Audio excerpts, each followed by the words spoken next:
How is it that the fastest troop in all of Clash is the miner, who not only has to run across the arena, but also dig his way all the way over there, and also dig a hole for himself to pop out of? Logically, it makes no sense. Well, at least until today.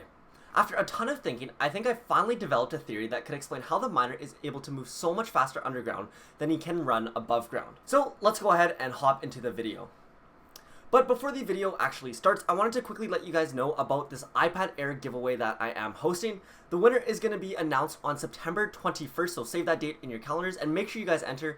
I wanted to make it as easy as possible for as many people to enter it as possible. What you do is subscribe, like this video, and then comment down below using hashtag iPad giveaway, and then answer the question of the day that is going to be at the end of this video. It's literally as simple as those 3 steps, and you get a chance of winning a brand new iPad Air, and I will ship it anywhere in the world. I've already purchased it, as you can see on screen right here. And also, if you are interested in winning a pair of AirPods, I also have more information on how to win that Instagram page, so you guys have an opportunity to not only win an iPad but also a brand new pair of AirPods. It's definitely a giveaway you guys won't want to miss. It's the biggest one I've ever done, so make sure you guys hop on that. But anyways, without further ado, let's go ahead and hop into the video.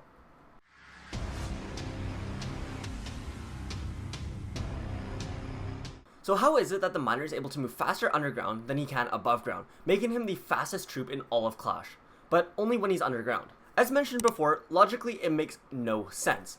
And there have been a few theories out there, and one of the most popular ones that I have heard that most of the community seems to just go along with is that someone proposed that there are a bunch of mine tracks underground, and so the miner will kind of roll in one of those mine tracks all the way to the other side of the arena, which is able to get him there much quicker than any other troop because it's on wheels and it's basically like a machine that takes you there. But the only crazy part about this, and the parts that don't really make sense, is that one, the miner is able to go literally anywhere in the arena, and so the maze of different minecart paths and tracks would have to be really crazy underneath the arena, where it would literally have to take you to every single place imaginable, and there would just be tracks laying all over, and it would just look like an absolute mess. It's not impossible, but there is another reason, and that is that the miner is able to get to the other King's Tower in under 2 seconds underground. And if you were to do the math, that comes out to the miner going almost 75 kilometers an hour, or 49 miles an hour, which is almost the speed that it takes to drive on a highway. And there is no way that minecarts can move that fast.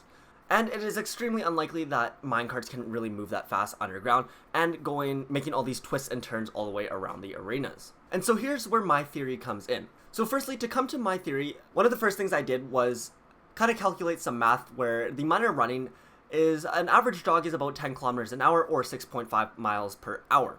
That means it takes the miner 15 seconds to run to the Princess Tower. That is 7.5 times slower than it takes him to dig all the way there, where it only takes him 2 seconds. So to get to the other Princess Tower in under 2 seconds, meaning he's going 75 kilometers an hour or 49 miles per hour, which like I said is way too fast for a cart. It's almost like a granny driving on a highway. It's still pretty quick. So the part where my theory comes in is that, yes, it is possible to have those minecarts down there, but on its own, it doesn't go fast enough. And so what I believe is going on is that I think there are the mine tracks there, but I think there is a pool of rage spell, which I'll explain in a little bit, that the minecart kind of rides through, that boosts the strength and the speed of the minecart, and also the miner, so that when he's able to dig out of that hole much quicker. So once you add the rage spell and the tracks and the minecart together, all of this suddenly becomes possible. So to bring all of this into perspective, let's start at the basics.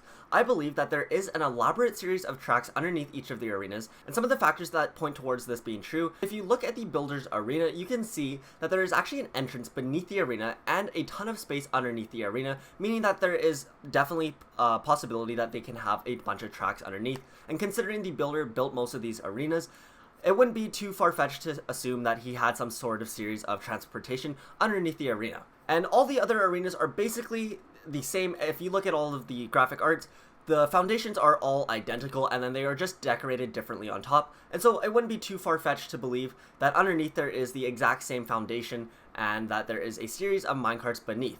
And then so after doing tons and tons of battles throughout the beginning of Clash, before the miner was ever added, the rage spell was used a ton, and eventually it always soaks into the ground, as you can see throughout your battles, where it slowly kind of disappears, and then where does it go? It just goes right into the ground. And so after using tons and tons of these rage spells over and over again for years on end, all of those rage spells kind of pool underneath into those track areas where they will pool into the underground track area. And so that when the miner actually takes those cards, it's riding through all of those rage spells, which boosts its speed and strength, meaning that it can move much, much faster and making it attainable to reach those 75km or 49mph speeds. As for when the builder pops up, like I said, he is in the middle of a rage spell, and so his speed, strength, and everything is boosted. And so when he's digging up, he's able to get there much quicker. And then he also has a crazy strong shovel that can handle like smacking against P.E.K.K.A.'s buildings and digging through like solid ground almost.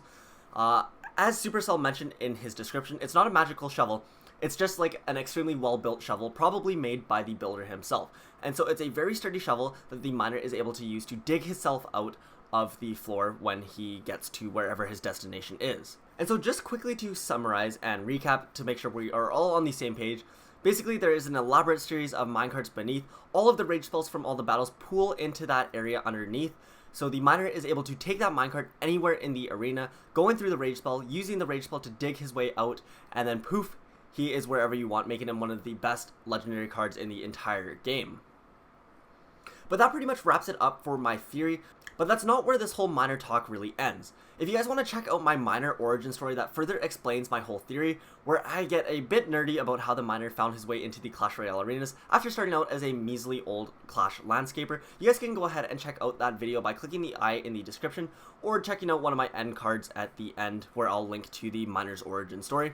It's actually one of my favorite stories that I strongly recommend you guys check, because in my opinion it kind of makes the most sense and is one of the most plausible theories that I have ever had about Clash Royale. So I strongly recommend you guys do check out my miner origin story. It's one of my favorite ones that I've ever done. I think it, honestly, in my opinion, it makes the most sense and is the most plausible to have happened inside of the Clash Royale arenas. So I strongly recommend you guys go check that out. Trust me, you guys won't regret it. And then lastly, before the video ends, just quick reminder to enter the giveaway. You guys have up until September 21st, and every single new video that I post, you guys can get up to an extra entry, or even more entries if you guys comment using something different each time. Just remember to use hashtag iPad giveaway, because that's how I'm going to be choosing the winner in the end. And then obviously like the video and then subscribe so that you guys can come back to each new video that I post and get more and more entries to win that new iPad. Like I said, anyone can win, and no matter where you are in the world, I will be shipping it there, so long as that like UPS, FedEx, or like some sort of delivery service actually delivers to your country. But for most people, you guys should be good, so make sure you guys enter the giveaway. And anyways, I will talk to you guys all very soon inside of one of my next videos. Peace out and stay safe out there.